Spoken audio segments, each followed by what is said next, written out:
against the top-seeded Bruins. Bruins, the top seed in the West region. Second half, Bruins were down for most of this one, but Kevin Love took this game over. Consecutive blocks there, 7 blocks for the game. He also gets the foul.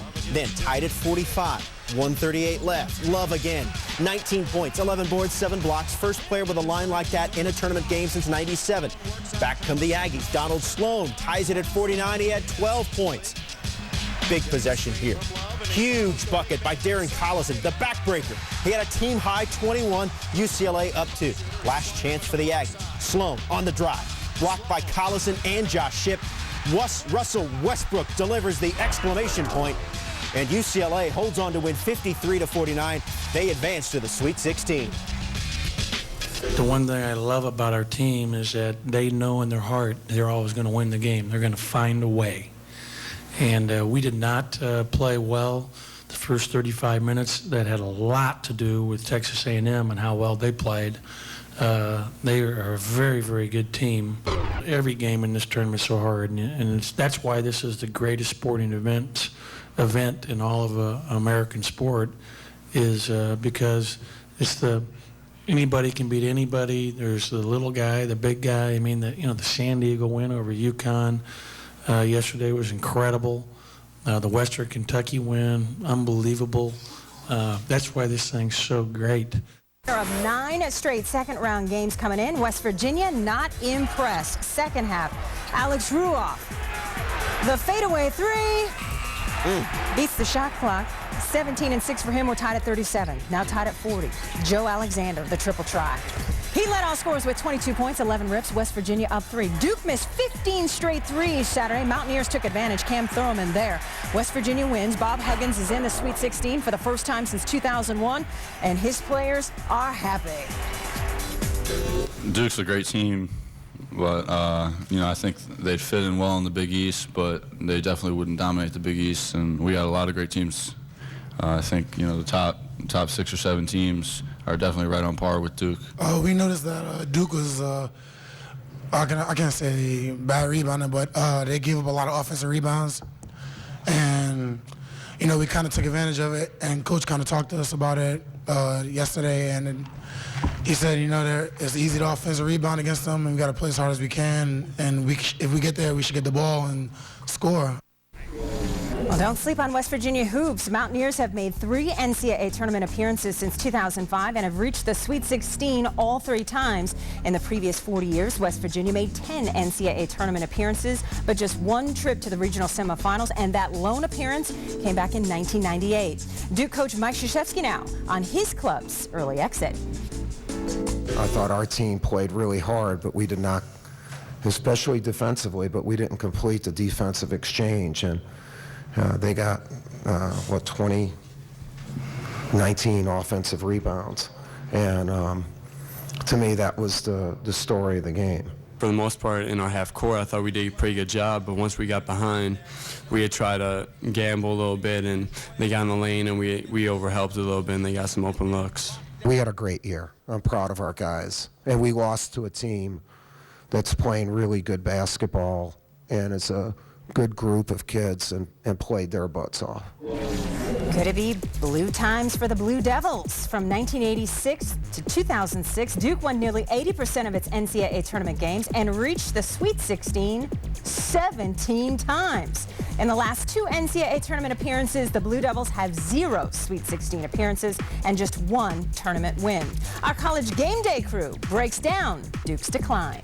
Since 2001, first half, Stanford head coach Trent Johnson, unhappy with the officiating, gets teed up. Moments later during a timeout, Johnson tries to argue, gets teed and tossed. Check out assistant coach Doug Oliver. He's like, dude, I have to coach. Johnson walks off the court. He'd watch the rest of the game from the locker room. Late second half, Jarrell McNeil. And Marquette is up 1 after Robin Lopez free throw tied the game. McNeil for 3. No.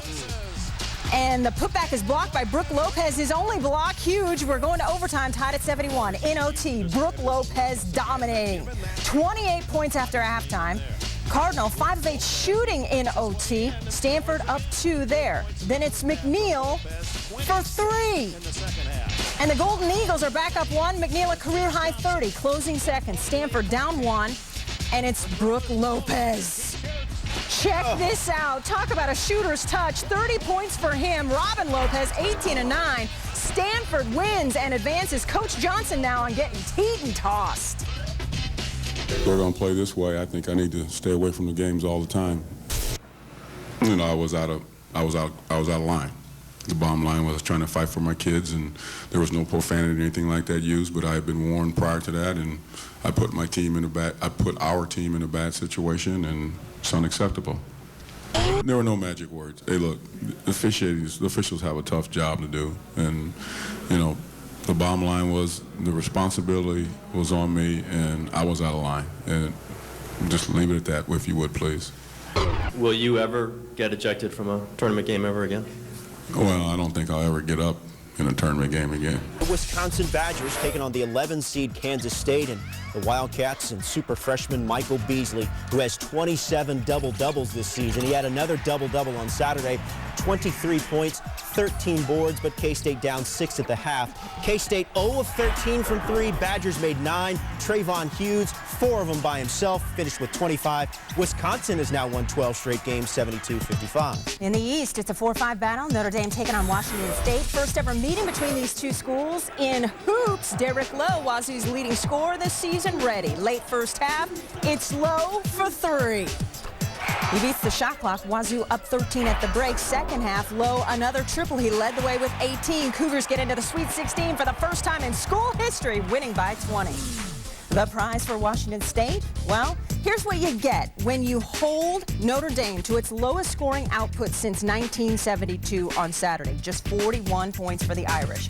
Washington State will get the winner of top seed North Carolina and Arkansas, which won its 8-9 game against Indiana Friday. The rest of the East region will play Sunday. Is this Russell Robinson and the Jayhawks trying to get a national title for the first time since 1988? Second half, Brandon Rush, the alley, Darrell Arthur, the oop. Jayhawks with a plus 28 advantage in points in the paint. Kansas up 7 there. Sharon Collins knows how to finish 2 of his 10 points. Jayhawks win 75-56. Kansas into the Sweet 16. So it is Kansas and Wisconsin advancing to the Sweet 16. Jayhawks will play either the 12 seed Villanova or the 13 Siena. Wisconsin takes on Georgetown or a Davidson team with Stephen Curry. Curry scored 40 in the first round win over Gonzaga. We're in the West, 6-3 tussle. Purdue, Xavier. Xavier trying to reach the Sweet 16 for the first time since 2004. Second half, Derek Brown, the recipient of the alley-oop. Musketeers up 8. Drew Lavender, one of his 9 assists, is C.J. Anderson to beat the shot clock. He had 18. Xavier up 6. And then it's Josh Duncan, 16 points. Musketeers with a school record 29 wins this season. Xavier takes it. So taking a look at the West. Half of the West region is set. Number 3 Xavier will take on the 7 West Virginia. Number 1 UCLA surviving a scare from Texas A&M. Bruins will face either the 12 Western Kentucky or the 13 San Diego. Now to the South for a 4-5 matchup. Pitt and Michigan State.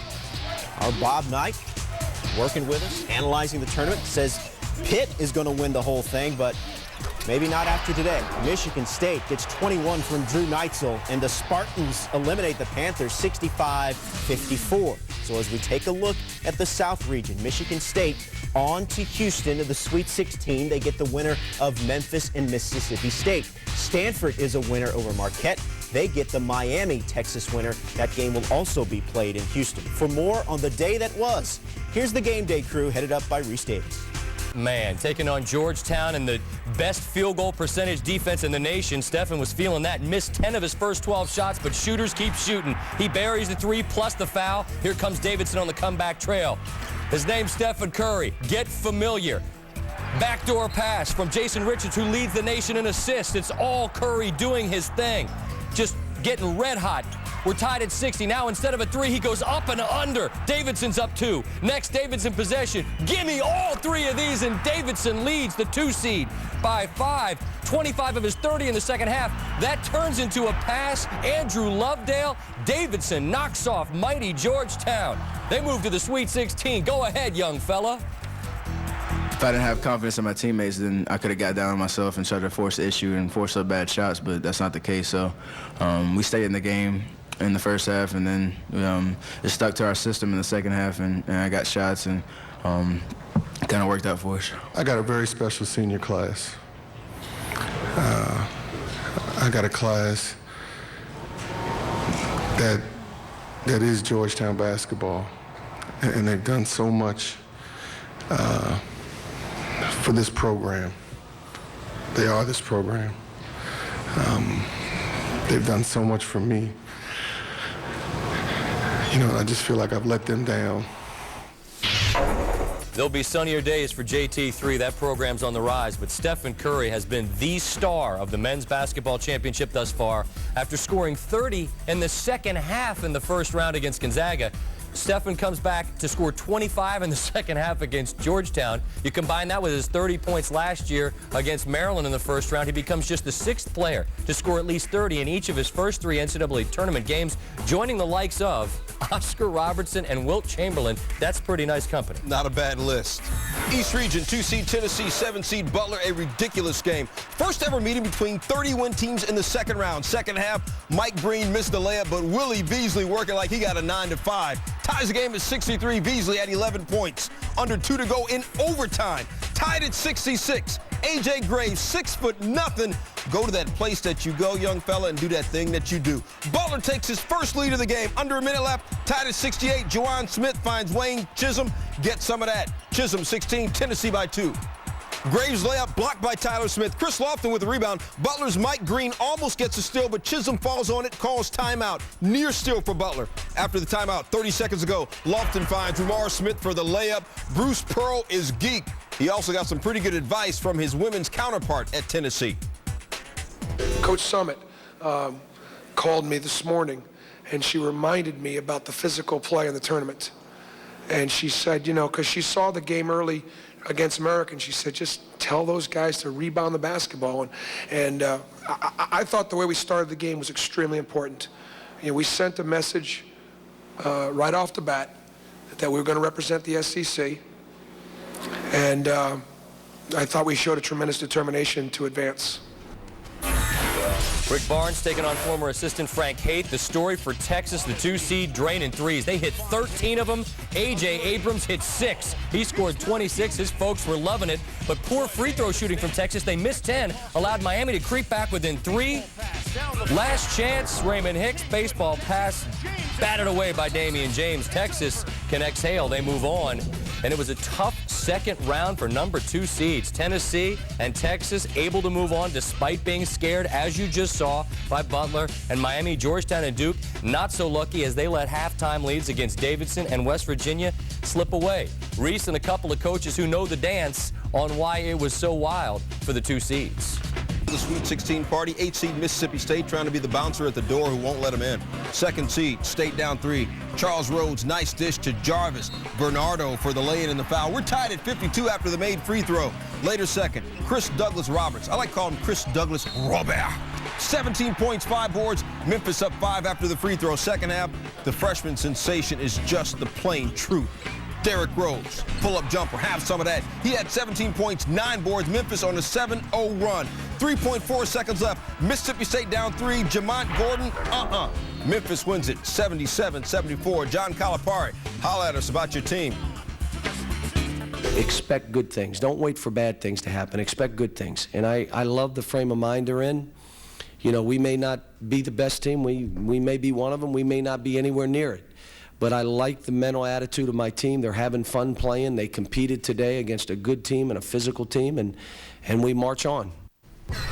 Taking a look at the South region after surviving a scare from Mississippi State, Memphis advances to a Sweet 16 matchup with Michigan State on Friday in Houston. Tigers looking to reach the Elite 8 for the 3rd straight year. The other matchup Friday pits Texas and Stanford. The last time Texas reached the Final Four in 2003, they also played the regionals in Texas. East Region 1 seed North Carolina trying to go to its 22nd Sweet 16 in school history. First, got to get by 9 seed Arkansas. Early second half, Ty Lawson, the alley. Ty Hansbrough freaks the hoop. Hansbrough, 17 points, 10 boards, 18th double-double of the year. And Ty Lawson got speed for days. He had 19 points. Tar Heels win huge, 108-77. First team since Loyola Marymount in 1990 to score 100 points its first 2 tournament games. All 4 number 1 seeds advanced to the Sweet 16 for the 4th straight year. North Carolina dominating offensively. 221 points in its 2 wins. UCLA has done it with defense, allowing just 78 points in their 2 wins. Memphis, as I said, Sweet 16, 3rd straight year. Kansas, Sweet 16 for the 16th time, tied for the 4th most all-time. Yo, Dick Vitale, which of the number 1 seeds is now most vulnerable? I got another prize out for you. Patino and his Louisville team, the Cards are dealing from a stacked deck. 11 different Louisville players scored. Terrence Williams, Jerry Smith, they're doubling up Oklahoma at the half, and they keep their foot on the gas. David Padgett here gets the layup. Louisville shoots 59% from the floor, and they win by 30. And it is all chalk in the East. 1, 2, 3, and 4. Coach Pitino reaches the Sweet 16 for the 8th time. They'll take on the 2 seed Tennessee in the East Region semis Thursday in Charlotte. That'll be a giddy-up, let's-go game. The other one will be a matchup of contrasting styles. North Carolina, 221 points in 2 games. Meanwhile, Washington State kind of quietly and ruthlessly going about their business on the defensive end. They've only allowed 81 points in their 2 wins. Here's a 12 seed met up with a 13 seed. This is one of Midwest Region, Villanova, Siena. Early second half, Scotty Reynolds getting saucy with a long 3. Young fella, 25 points, 8 boards, 5 dimes. Wildcats roll 84-72. 3rd trip in 4 years for Villanova to the Sweet 16. Nova, they were the 8th place team out of the Big East. They're now one of the final 16 teams left in the Big Dance. Wildcats will get the Jayhawks in the Midwest Region semis on Friday. And after dropping a combined 70 points against Gonzaga and Georgetown, Stephen Curry will now take his big game to Wisconsin's defense. The Badgers have allowed just 55 points per game in their 2 wins. Who would be the other 12 or 13 to advance? Courtney Lee from Western Kentucky. That guy's going to play in the NBA. The winner gets UCLA, where they will score not nearly as many points as they did in this one. Courtney Lee had 29 showing out. Tyrone Brazelton doing his thing. Knocks down 3 of his 15 after San Diego made it close late. And the Hilltoppers move on for the 3rd time since '85. 2 teams seeded 12th or higher reached the Sweet 16 in the same year. Western now takes on top-seeded UCLA, and their just rugged defense. They've allowed a total of 78 points in wins over Mississippi Valley State and Texas A&M. The other West Regional semifinal pits 3rd-seeded Xavier, a team from Cincinnati, against 7th-seed West Virginia, coached by Bob Huggins, who, of course, did a lot of work coaching for Cincinnati.